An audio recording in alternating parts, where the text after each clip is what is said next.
Mendian, lararetean, aurkitzen da loretxo bat.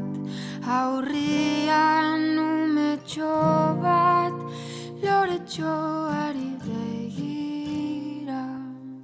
Ustot zaila dela horrelako kanta hain ezagun baten beste bertsino bat eitie eta nik mimo asko zeindako bertsino bat indot, uste dut, inoz ez dut abestize kanteu etxien bai noski edo kaletik edo, baina horrela ba, zer izo planteatie loretxon bertsino bet, ba, gauza zail bat da, baina oso berezize.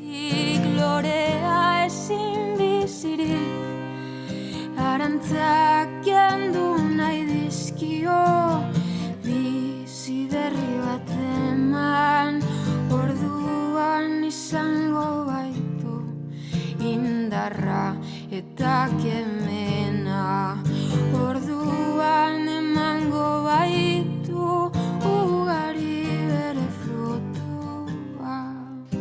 Uste dut, jenti ez da bela esperako horrelako zozer, ez dugulako inozein, bez, gure behanen kontzertuetan beti izan dalako dana orkesta eta gauza handi bet, eta jendieri hurbilduteko momentu bat izango dala. Haiek dekien panoramika hori amatu bengogu momentu baten, eta publikora joango gara eurekaz. Loreak esan nahi dio, umetxo askana zazu, jaionaz libre izateko, eta ez loturik egoteko. Ez dut uste munduen horrelako zozer egiten danik. Agian amengoak garelako edo, baina uste dut gauza oso berezi bateko gule eskuartien.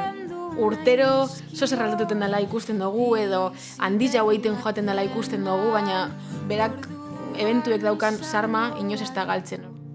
Indarra eta kemena, orduan emango baitu, ugari bere frutua. Ezkenien zu basoz kontzertu bat ikusten eta igual ez zara konturatuten horrek zer dakarren beragaz, ez dakite beti pentsau indot musikie gauzak lortuteko edo gauzak aldarrikatuteko modurik politxena eta onena dela. Izango baitu, indarra eta kemena.